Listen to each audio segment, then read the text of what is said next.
Bonjour à tous et à toutes et bienvenue à Business Matin, votre émission préférée qui vous forme et vous informe sur Business 24 Africa qui est désormais sur Canal Plus Horizon au numéro 174 pour ceux qui ne le savent pas encore. Aujourd'hui, Business Matin va parler art oratoire, on va parler aussi influence, on va parler confiance en soi et pour cela, je suis en compagnie d'un directeur général d'un centre de leader et d'impact. À tout de suite.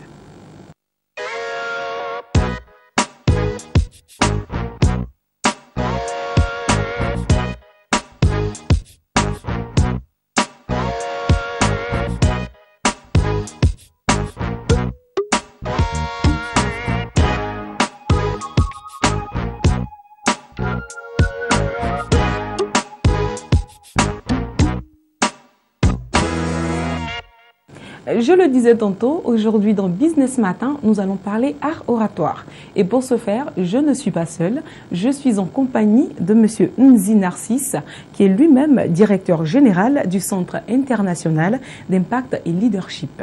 Bonjour. Bonjour. Bienvenue sur le plateau de Business Matin. Merci. Alors, nous allons rentrer directement dans le vif du sujet. Vous êtes directeur général du Centre international d'impact et leadership, également PCA de l'ONG ARS, c'est ça? C'est RSE International. RSE International, et en même temps consultant certifié, coach en art oratoire, entrepreneur, leader. Ouh là là, on va pas s'en sortir. Bienvenue encore. Merci. Alors, nous allons rentrer directement dans le vif du sujet. Vous allez nous dire ce que c'est que l'art oratoire. Qu'est-ce que c'est? L'art oratoire, c'est la manière de parler avec éloquence, de convaincre, d'émouvoir un auditoire. D'accord. Alors, quand on dit art oratoire, généralement on entend leadership, on entend charisme, on entend aussi influence. Est-ce que vous pouvez nous parler un peu de ces trois termes? Le leadership, c'est la capacité à mobiliser, la capacité à orienter, c'est la capacité à fédérer une équipe en vue d'atteindre un objectif bien déterminé. D'accord. Oui, je vous écoute. Le leader, selon le dictionnaire commenté d'Alain Cardon, le leader est un homme d'action, un homme de vision et un homme d'initiative. Voici les trois principales caractéristiques des leaders. Et donc, un leader est généralement perçu par son entourage comme une personne charismatique. Alors, le charisme, justement, va en venir. Vous allez nous expliquer un peu ce qu'est le charisme. Oui, le Peut-on charisme... confondre charisme et influence? Non, on ne peut pas confondre charisme et influence. Tout à l'heure, je vais définir ce que c'est que l'influence. Mais le charisme, c'est tout simplement l'énergie dégagée lorsque un chef d'entreprise est face à ses collaborateurs. C'est cette confiance, cette énergie, l'enthousiasme qu'il dégage lorsqu'il est en situation de tenir un discours. C'est ça le charisme. Et donc c'est ce charisme-là qui va donner au chef d'entreprise ou bien un directeur de pouvoir convaincre ses collaborateurs. D'accord. Alors donc je posais la question de savoir, pourrait-on confondre charisme et influence? On ne peut pas confondre ces deux notions. Donc pour faire la distinction, je l'ai dit, le charisme, c'est l'énergie dégagée, c'est la confiance en soi. L'influence, c'est l'ensemble des éléments qui amènent une personne à agir de façon volontaire, à nous apporter son concours en vue d'atteindre un objectif bien défini. Donc si je suis directeur de société, j'ai un projet d'entreprise, en ce moment-là, je vais vers mes collaborateurs et en fonction de la conviction que j'ai de ce projet, j'ai cette capacité-là de pouvoir les influencer. Mais l'objectif en allant vers mes collaborateurs, c'est de les amener à atteindre l'idée de projet. C'est ça l'influence. Alors aujourd'hui, est-ce qu'on peut dire que leadership, charisme, influence sont donc des piliers nécessaires à l'art oratoire? Oui, le charisme, l'influence sont des piliers nécessaires à l'art oratoire. Et à part ces trois termes, il y en a d'autres? Y a-t-il d'autres notions justement pour nous parler de l'art oratoire? Oui, il y a d'autres notions, telles que la confiance, l'estime de soi. Retenez qu'il n'y a pas de conviction sans crédibilité. Et la crédibilité, c'est cette confiance que tout homme va dégager. Et donc, si vous prenez tous les chefs d'entreprise qui ont connu le succès dans leur entreprise, vous diront que le pilier, c'est cette confiance en soi qu'ils ont pu développer. D'accord. Alors, on parle justement de la confiance en soi. Oui. Est-ce que vous pouvez nous donner les composantes de la confiance en soi? On va dire la confiance en soi qui représente en même temps un pilier très nécessaire à l'art oratoire. On peut distinguer deux composantes majeures au niveau de la confiance en soi. Il y a d'abord ce qu'on appelle le compte confiance. Le compte confiance, c'est une réserve que chacun a en lui. Et donc, cette réserve-là, chaque action réussie va approvisionner le compte. Nos échecs, nos expériences les plus amères vont aller automatiquement au débit du compte. Donc vous comprenez que si le compte devient négatif, en ce moment-là, la personne est en manque de confiance. Alors là, vous venez de nous parler donc de différentes composantes de la confiance en soi. Alors comment est-ce qu'on façonne cette confiance en soi? Pour façonner la confiance en soi, il faut tout simplement oser. Il faut se lancer dans l'inconnu. Waouh! L'inconnu, c'est quoi? C'est l'incertitude. Et vous verrez qu'un leader, outre sa capacité d'initiative, d'action et étant homme de vision, c'est celui-là qui bannit le doute. C'est celui qui a cette capacité de sortir de sa zone de confort. La zone de confort, c'est l'ensemble des situations dans lesquelles nous nous sentons très à l'aise. À l'inverse, notre zone d'inconfort, c'est l'ensemble des situations où nous doutons. Chaque fois que vous voulez mener une initiative, vous voulez mener un projet et que vous sentez le stress, vous sentez que vous êtes mal à l'aise, en ce moment-là, vous êtes dans une zone de risque. Et comme le disait Emerson, la peur fait échouer plus de gens que n'importe quel fléau au monde. Et donc cette peur-là amène certaines personnes à fuir la prise de parole en public. Ils ont des idées de projet, ils sont incapables d'aller vers l'auditoire pour leur présenter cette idée de projet. Regardez combien d'hommes d'affaires sont incapables de prendre la parole pour convaincre d'une idée de projet. Et donc, ces hommes d'affaires sont laissés de côté lorsqu'il s'agit des opportunités. Et en la matière, Dale Carnegie, le père fondateur de l'art oratoire, a dit que dans les métiers les plus techniques comme celui de l'ingénieur, la réussite est due pour 15% aux compétences techniques et pour 85% à la personnalité, à la facilité de mobiliser, à la faculté de pouvoir motiver et donner l'enthousiasme aux autres. À partir de ce moment-là, on voit quelle est la place de l'art oratoire, l'influence qu'un chef d'entreprise doit pouvoir avoir sur ses collaborateurs pour pouvoir les convaincre. Et aussi, un autre élément très important à souligner, Albert Mehrabian, grand psychologue américain, a mené une étude. Et cette étude démontre que notre pouvoir de conviction face à un auditoire ou à un interlocuteur dépend seulement de 7% des mots que nous prononçons et 93% du langage non verbal. Et c'est ce secret-là qui est l'art oratoire. Ces 93%-là, le non-verbal, c'est tout ce qui n'est pas verbal dans notre communication. C'est l'ensemble de la gestuelle, de la posture que le chef d'entreprise va prendre devant un interlocuteur ou un auditoire pour pouvoir convaincre. Et lorsque vous ne maîtrisez pas ces 93% de non-verbal, vous êtes comme un alphabète. Parce que c'est à partir de ces 93%, j'allais dire, de l'image visuelle que vous allez pouvoir convaincre. Et aujourd'hui, c'est ce mal-là qui manque à nos chefs d'entreprise. C'est ce que vous pensez? Oui. Dites-moi, combien d'hommes d'affaires aujourd'hui sont incapables de prendre la parole en public?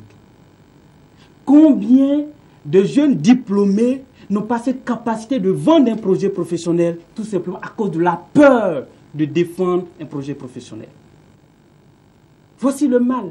Cette peur de parler en public, doublée de la peur de l'échec, fait que la plupart des milliers de personnes aujourd'hui n'ont pas cette capacité d'extérioriser le rêve qui est en eux. Alors que la possibilité, ou j'allais dire la capacité d'extérioriser l'idée créative qui est en nous, c'est l'ensemble de ces éléments-là qui concourent au concept de l'entrepreneuriat.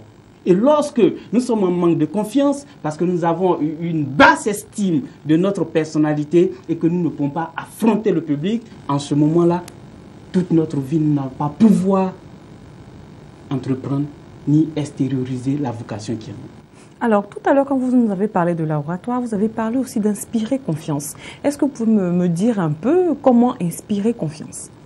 On inspire confiance tout simplement à travers l'énergie qu'on dégage, à travers le charisme que le chef d'entreprise ou bien le directeur de société ou bien un chef d'équipe va mobiliser lorsqu'il est en face de ses collaborateurs.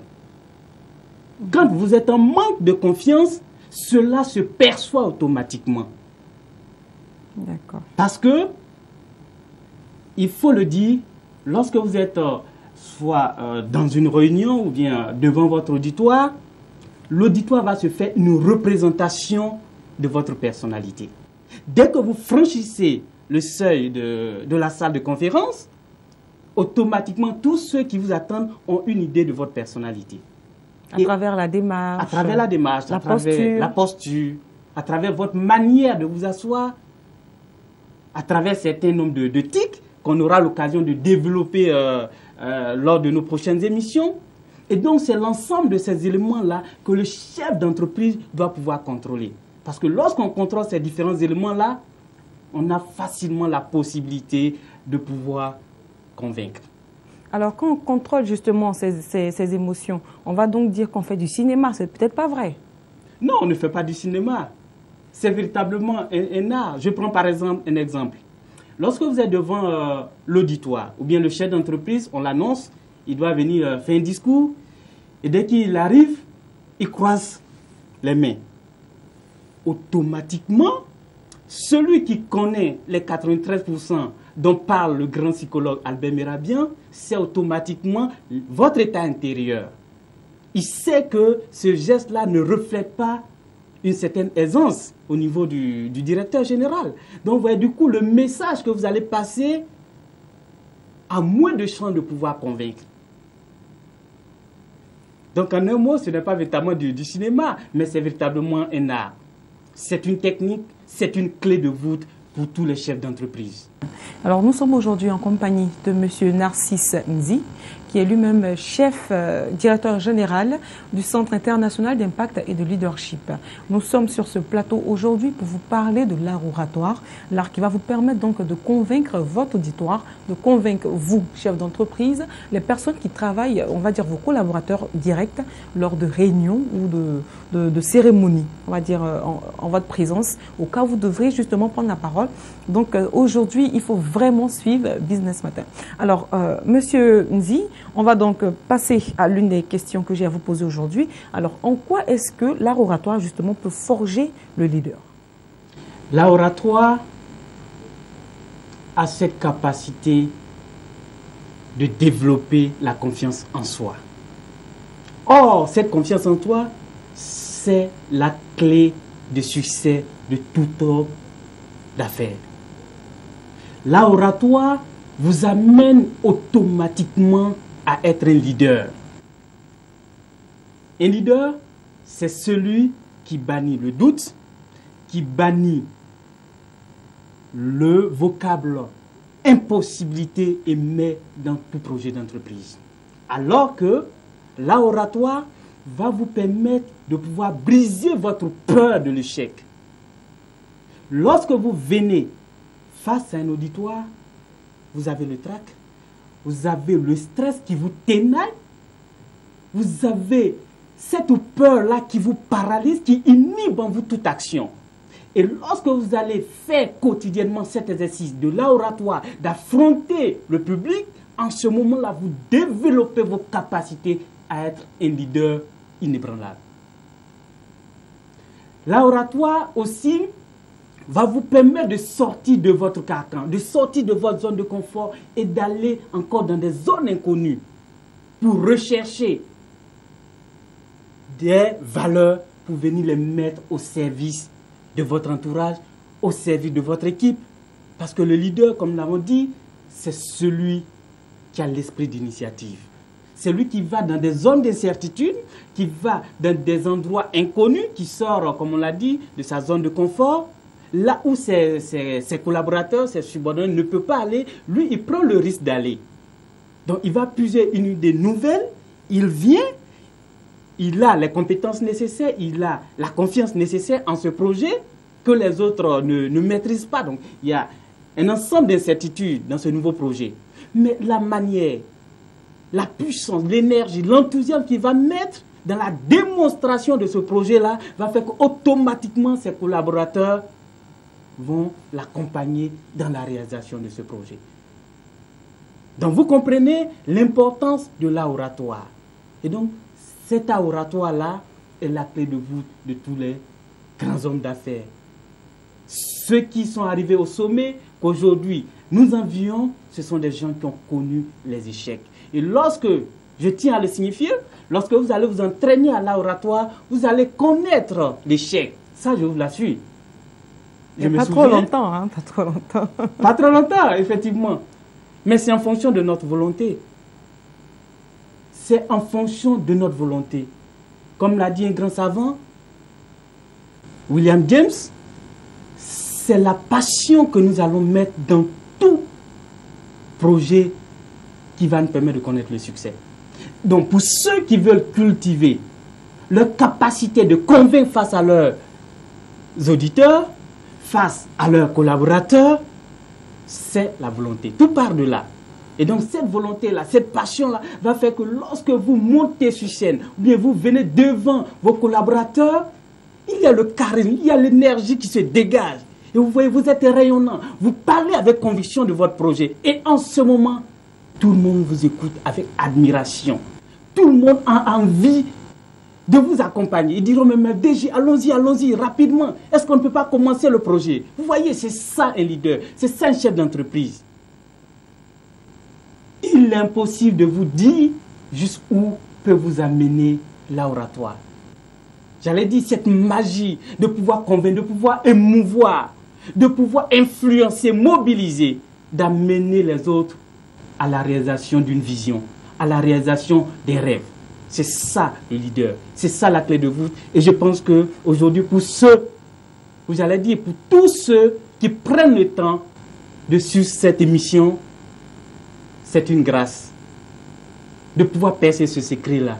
Ce secret a permis à des milliers de personnes de pouvoir être écoutées, de pouvoir être admirées et de pouvoir être suivies dans leur projet de société, dans leur projet d'entreprise. Et je pense que aujourd'hui, la Côte d'Ivoire bénéficie de cette clé de voûte. Cela me rappelle une petite histoire. Un jour, j'étais à mon bureau et un DG, homme respecté, vient me voir. Il dit, Narcisse, toute ma vie, je n'ai pu prononcer un discours sans trembler. Aujourd'hui, je viens d'être nommé directeur général de société. Et mes nouvelles fonctions m'obligent à tenir la parole en public, devant mes collaborateurs, vendre l'image de ma société. Je suis véritablement bouleversé. Que faire? Comment faire? Comment faire? Je lui ai dit, il y a de l'espoir. Et cet espoir, c'est l'oratoire. C'est l'oratoire. J'allais dire l'entraînement à la prise de parole en public. Parce que, pourquoi nous disons au niveau de notre centre, le Centre international d'impact et leadership, pourquoi nous disons entraînement à la prise de parole en public? C'est un entraînement. Pourquoi? Tout simplement parce que quand on dit oratoire, on va se dire, bon, c'est juste de venir devant un auditoire. Mais l'oratoire, c'est dans toutes les circonstances où nous sommes appelés à prendre la parole. Si je suis face à vous, je prends la parole. Mon objectif en communiquant avec vous, c'est de vous convaincre, c'est de vous persuader, c'est de vous influencer, de telle sorte que vous associez à moi pour accompli un projet bien déterminé.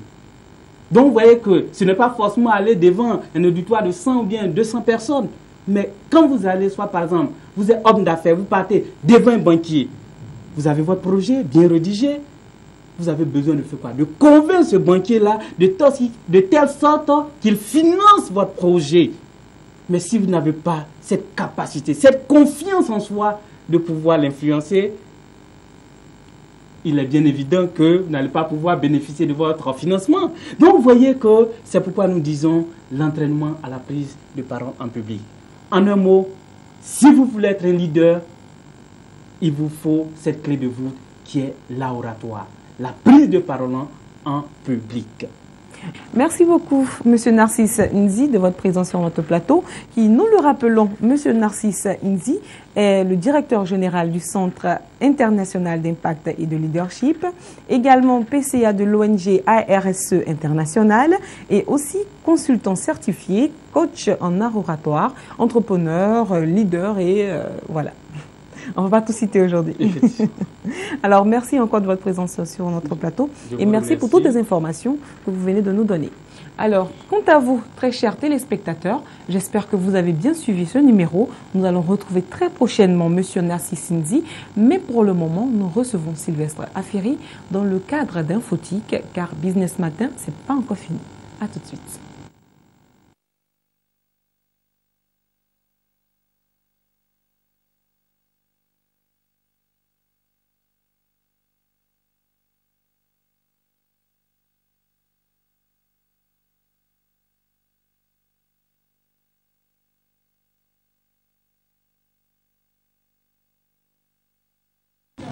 Nous sommes en compagnie de Sylvestre Aferi parce que nous sommes à Infotique. Bonjour Sylvestre. Bonjour Noélie, bonjour à nos téléspectateurs. Alors bienvenue sur le plateau de Business Matin. Merci, vous avez bien dormi, ça va? Bien réveillé ce matin? Ça va très bien et j'espère aussi pour les téléspectateurs. On espère tout ça. Alors qu'est-ce que vous avez pour nous aujourd'hui? Alors aujourd'hui en fait je viens pour apprendre à tout le monde à pouvoir créer une signature pour notre messagerie mail Gmail, surtout Gmail. Parce que lorsqu'on a une boîte Gmail, on peut avoir une signature instantanée. Et ce qui fait que lorsqu'on envoie un mail à une personne, on a une signature déjà inscrite avec des mots, déjà avec notre nom, notre numéro de téléphone et tout. Et lorsque la personne ouvre le mail, elle a accès à, je vais dire, à toutes ces informations-là par rapport à nous. Donc, alors comment faire donc cette signature? Alors il suffit d'entrer dans notre compte. D'abord il faut avoir une connexion Internet. Comme d'habitude. Voilà, il faut avoir une connexion Internet et un compte Gmail. Voilà, lorsqu'on va dans notre compte Gmail, on clique sur l'engrenage qui est en haut à droite pour accéder aux paramètres. On choisit paramètres et dans l'onglet général, on descend jusqu'à la case signature. Une fois qu'on arrive à la case signature, on coche dans une case pour pouvoir inscrire notre adresse mail. Une fois que c'est fait maintenant, on peut inscrire maintenant, je vais dire, toutes les informations qu'on aimerait voir apparaître lorsqu'on envoie un mail, c'est-à-dire notre nom, notre numéro de téléphone, même une photo aussi si nous voulons. Oui, nous pouvons inscrire même une photo. Et puis mettre aussi voilà, les formules de politesse comme cordialement, bonne réception et ainsi de suite. Comme ça, à chaque fois que nous envoyons un mail, lorsque la personne ouvre, peu importe la personne, lorsque cette personne-là ouvre le mail, elle peut voir en fait toutes ces informations-là qui sont déjà instantanées sur notre, voilà, à partir du mail qu'on a envoyé. C'est plus facile comme ça. Mais là, c'est très intéressant. Hein, oui, effectivement. Parce que je pense que je vais aller essayer juste après Business Matin aujourd'hui. Oui, effectivement, parce que en fait, généralement, lorsqu'on finit d'écrire un mail, on écrit le mail et c'est maintenant qu'on vient ajouter encore toutes les informations, le nom, le prénom et tout ça, le numéro de téléphone. Ça prend suffisamment de temps. Or, on peut enregistrer, on peut mettre un message instantané et lorsqu'on envoie le mail, voilà, le message est déjà là. Voilà. Et en additif, je veux dire aussi que c'est possible de modifier en fait ce message-là, oui. Parce que si on a l'habitude d'envoyer des mails à notre boss ou à nos partenaires, à nos collègues, le jour, par exemple, on veut envoyer un mail à notre ami, à un ami qui n'a rien à voir avec le travail, on peut effacer le message qu'on a inscrit, mettre un nouveau message et envoyer. N'ayons pas peur, le message qu'on avait déjà enregistré auparavant, le message instantané qu'on avait déjà enregistré auparavant va rester. Mais c'est juste pour ce mail qu'on a envoyé à notre ami, on peut juste le modifier et envoyer le mail. Mais le message qu'on avait enregistré auparavant reste. Et voilà, on a toujours notre signature, voilà la signature, notre signature mail à notre adresse mail tranquille qui reste là. À chaque fois que nous envoyons un mail, nous avons toujours cette signature-là. Merci beaucoup. Merci à vous. Alors, j'espère que vous avez bien suivi parce que moi, je pense que je ne vais même peut-être pas attendre la fin de l'émission. Je vais aller essayer ça et tout de suite. Dès maintenant. À tout de suite.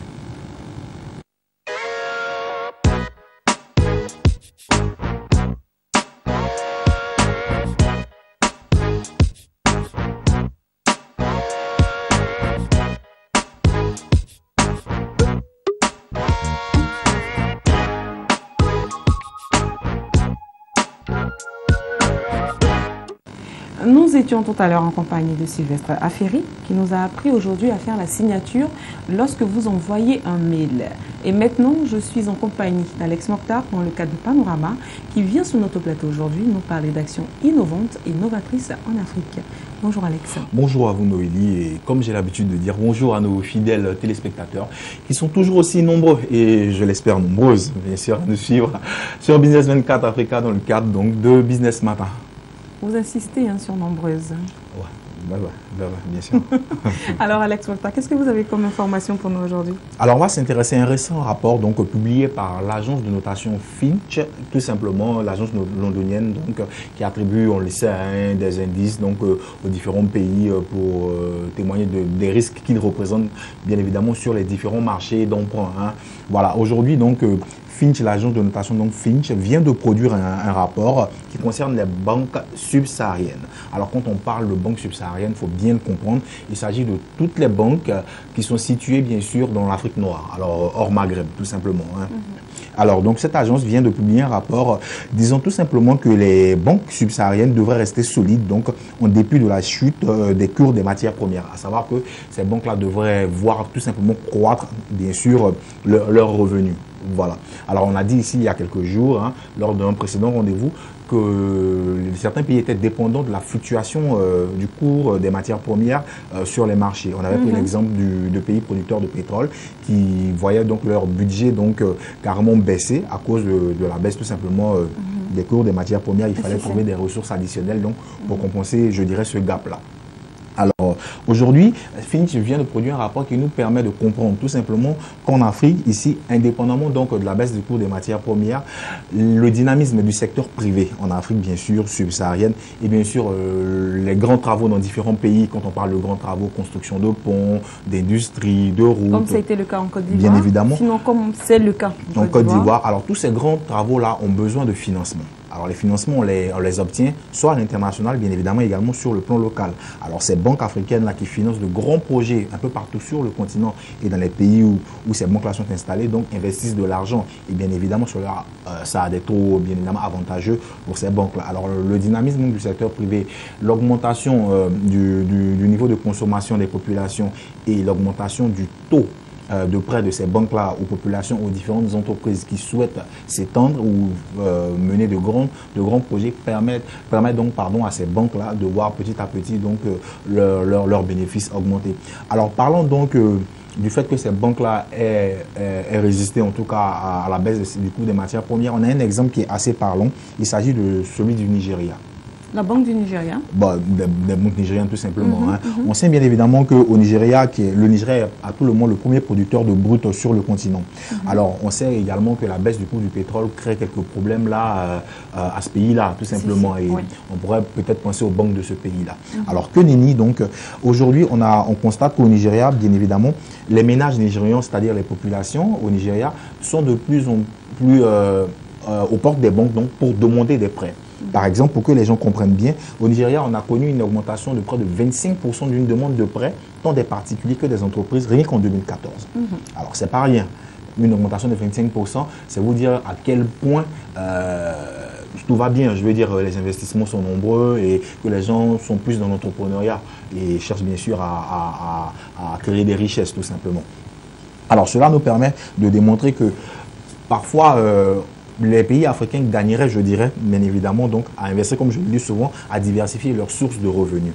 Parce que quand on mène des grands travaux, quand on est dans l'entrepreneuriat, on produit certes des richesses en menant ces projets-là, mais on permet également aux banques, bien évidemment locales, de gagner de l'argent puisque ce sont elles qui nous financent, bien sûr.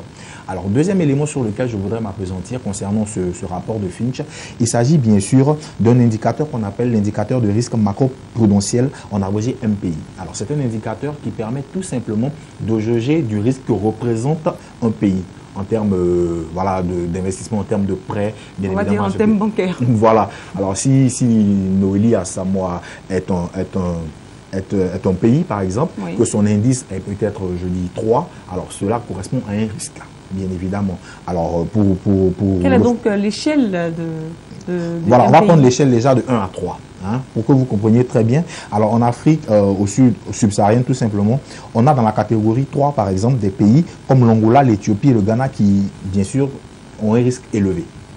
Voilà, tout simplement. Voilà, alors c'est-à-dire que les indices de sécurité financiers tout simplement de ce pays-là ne sont pas très stables, bien évidemment. Voilà, et les institutions financières parfois représentent des risques, hein, bien sûr. Alors dans la catégorie 2, on a la Côte d'Ivoire, le Congo, le Kenya, le Lesotho, le Mozambique, qui sont classés donc dans la catégorie d'eau qui a un risque plus ou moins modéré. Alors voilà, donc les institutions financières ici sont un peu plus fiables, voilà, bien ancrées, il y a moins de risques à prêter et voilà, quoi, on court moins de risques aussi à donner notre argent, à investir également dans ces institutions financières-là. Alors ceux qui sont comme pays classés dans la catégorie numéro 1, bien sûr, vous vous en doutez, il s'agit des deux leaders du continent, l'Afrique du Sud et le Nigeria, qui présente bien sûr dans cet indice un pays là qui, je le rappelle, est l'indice macro-prudentiel, présente un risque faible tout simplement.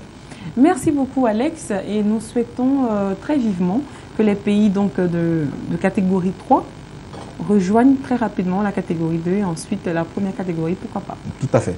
Alors donc c'est donc sur ces jolis souhaits, si je peux me permettre, que Business Matin pour aujourd'hui prend fin. Mais sachez que désormais dans Business Matin, vous avez la possibilité de venir sur notre plateau, rencontrer Sylvestre Aferi ou Alex Mokhtar ou moi, pourquoi pas, pour nous parler justement de votre activité. Il vous suffira tout simplement de composer le numéro qui s'affiche maintenant au bas de votre écran.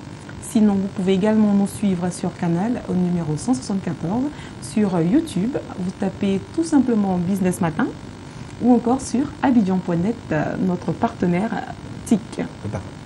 Alors, merci à tous de nous avoir suivis. Nous nous retrouvons demain pour un autre numéro. Au revoir.